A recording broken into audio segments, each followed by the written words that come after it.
নামাজ লাইন সোজা করে দাঁড়াতে হবে। লাইন যদি বাঁকা করে আপনার কলজেটা ওরকম বাঁকা হয়ে যাবে। নাউযুবিল্লাহ। নামাজের কাতারে যার কারণে নামাজের কাতার বাঁকা হবে, পুরা কাতারের জন্য আল্লাহর কাছে ওই লোকটা দায়ী হয়ে যাবে। নামাজ শৃঙ্খলা শিখায়। সুবহানাল্লাহ কইতে ইচ্ছা করে না? নামাজ শৃঙ্খলা শিখায়, শৃঙ্খলা বোধ শিখায়, সোজা হয়ে দাঁড়ায়। তারপরে ঐক্য এবং মহব্বত শিখায়। নামাজের ভিতরে যখন দাঁড়ায় গেলেন, আমির দাঁড়ালো, ফকির দাঁড়ালো, মন্ত্রী দাঁড়ালো, তার ড্রাইভারও দাঁড়ায় গেল, একই কাতারে দাঁড়ায় গেছে। নামাজ পড়তে গিয়ে ড্রাইভারের পাও গিয়ে লেগেছে মন্ত্রীর গায়ে। নামাজ শেষ হওয়ার পর মন্ত্রীর বাবার ক্ষমতা নাই এ কথা বলার যে বেটা ড্রাইভার সলিমুদ্দি, তোর পাও লেগেছে আমার পায়ে, তোর চাকরি শুদ্ধা দোজকে পাঠায় দেব। পারবে বলতে? পারবে না। মিয়া মন্ত্রী সাহেব, এটা তোমার সেক্রেটারিয়েট না, এটা আল্লাহর ঘর। এটা কার ঘর? এক হি সপ মে খড়ে হো গয়ে মাহমুদ ও আয়াজ, এক হি সপ মে খড়ে হো গয়ে महमूद आयाज, न कोई बंदा रहा न कोई बंदा नवाज। একই কাতারে দাঁড়িয়ে গেছে সম্রাট মাহমুদ আর চাকর আয়াজ। এখন সম্রাট মাহমুদও নাই, চাকর আয়াজও নাই। সম্রাট আর চাকর দুজনই আল্লাহ পাকের গোলাম হয়ে গিয়েছে। তুমি মসজিদে এসেছো, তুমি আল্লাহর গোলাম। কার গোলাম? আল্লাহ পাকের গোলাম। এই জিনিস শিখায় নামাজ। নামাজ শিখায় মানুষকে পাঞ্চুয়ালিটি, নিয়মানুবর্তিতা, সময়ের জ্ঞান শিখায় নামাজ। নামাজ মানুষকে কি শিখায়? আল্লাহ রাব্বুল আলামিন বলছেন, ইন্নাস সালাতা কানাত আলাল মুমিনিনা কিতাবাম মাওকুতা। নিঃসন্দেহে নামাজ মুমিনদের নিয়মানুবর্তিতার সাথে ফরজ করা হয়েছে, তাদের উপরে নিয়মানুবর্তিতার উপরেই, সময়ের উপরে নামাজকে ফরজ করা হয়েছে। আপনার আন্দাজ মতো আপনি পড়তে পারবেন না, সময় মতো পড়তে হবে, আল্লাহ লক্ষ্যে পড়তে হবে। আমার দেশের মসজিদগুলিতে ফজরের নামাজ পড়া হয় এমন সময় পূর্ব দিক ফর্সা হয়ে যায়। ইমাম সাহেব যদি ভুল করেন, নামাজ যদি দোহরাতে যান, তাহলে সূর্য উদয় হয়ে যাবে, এমন অবস্থা। নামাজ এত দেরিতে পড়া হয়। প্রত্যেক ওয়াক্তের নামাজ আউয়াল ওয়াক্তে পড়ার জন্য রাসূল সাল্লাল্লাহু আলাইহি ওয়াসাল্লাম তাগিদ করেছেন। সময়ের দিকে লক্ষ্য রাখতে বলা হয়েছে। যেই জাতির, লক্ষ্য করুন, যে জাতির দৈনিক 5 বার টাইমলি, অক্ত মতো, সময় মতো নামাজ আদায় করতে হয়, দুর্ভাগ্যজনক সত্য, সেই জাতির কাছে সময়ের কোনো দাম নাই। সময়ের দাম নাই। 9টার গাড়ি কয়টা আসবে? 9টার গাড়ি কয়টা আসবে? একদিন দেখা গেল সত্যিই 9টার সময় এসে গেছে। যাত্রীরা বলছে মাশাআল্লাহ, অন্তত একটা দিন তো 9টার সময় আসলো।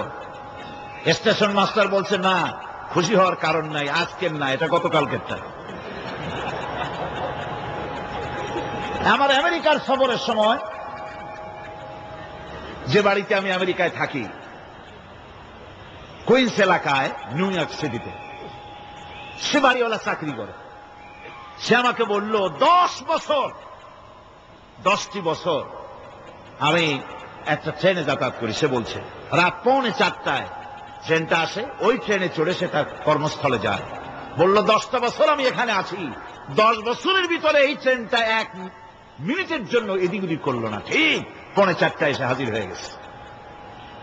ঝড় হোক, বৃষ্টি হোক, স্নো পড়ুক, বরফ পড়ুক, টাইমলি চলতেছে। দুনিয়ায় ভিন্ন জাতিরা যে উন্নতি করে, তার পেছনে সময়ের জ্ঞান তাদের অনেক বেশি আমাদের থেকে। কথা ঠিক কিনা?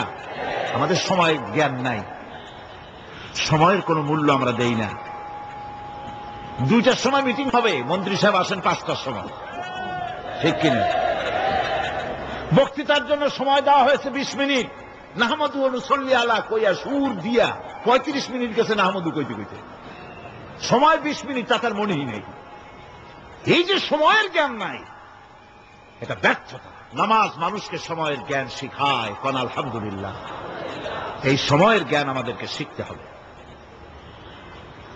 এবার আমি আপনাদের সামনে বলতে চাই, আল্লাহর নবী জনাবে মুহাম্মদ রাসূলুল্লাহ সাল্লাল্লাহু আলাইহি ওয়াসাল্লাম নামাজের ব্যাপারে কি বলছেন? এতক্ষণ তো আল্লাহর কথা শোনালাম, কার কথা শোনাইছে?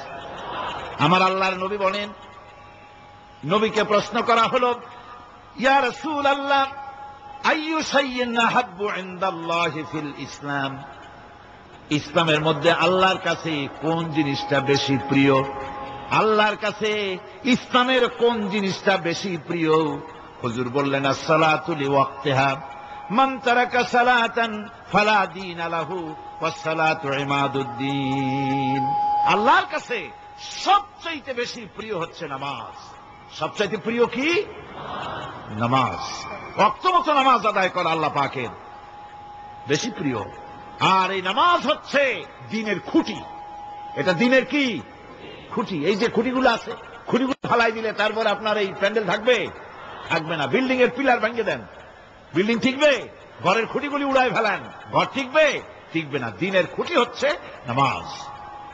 লা দীনা লিমান লা সালাতা লাহু, যার কাছে দ্বীন নাই, যার কাছে নামাজ নাই, তার কাছে কি নাই? দ্বীন নাই, ঈমান নাই। আল্লাহর নবী বলেছেন, ওয়ান জাবির রাদিয়াল্লাহু তাআলা আনহু قال قال رسول الله صلى الله عليه وسلم بين العبد وبين الكفر ترك الصلاة। আল্লাহ পাকের নবী বলেন, আল্লাহর বান্দার মুমিন, আল্লাহর বান্দার কাফের, দুইজনের মধ্যে পার্থক্য হলো, যে ব্যক্তি নামাজ পড়ে সে আল্লাহর গোলাম, যে নামাজ পড়ে না সে কাফের হয়ে গেল। যে নামাজ পড়লো না সে কাফের হয়ে গেল। সাল্লাল্লাহু আলাইহি সাল্লাম একটা দৃষ্টান্ত দিয়েছেন, কারো বাড়ির সামনে যদি একটা নাহার থাকে, একটা পুকুর থাকে, একটা খাল থাকে প্রবাহিত, এতে যদি ওই বাড়িওয়ালা দৈনিক 5 বার গোসল করে, তাহলে তার গায়ে কি কোনো ময়লা থাকে? হুজুর, সাহাবীরা বললেন, না হুজুর, থাকে না। হুজুর বললেন, এটাই হলো নামাজের দৃষ্টান্ত। 5 ওয়াক্ত নামাজ যে আদায় করবে সে গুনাহ থেকে আল্লাহ পাক তাকে পবিত্র করে দিবেন। সুবহানাল্লাহ ওয়া বিহামদিহি। আমার ভাইয়েরা,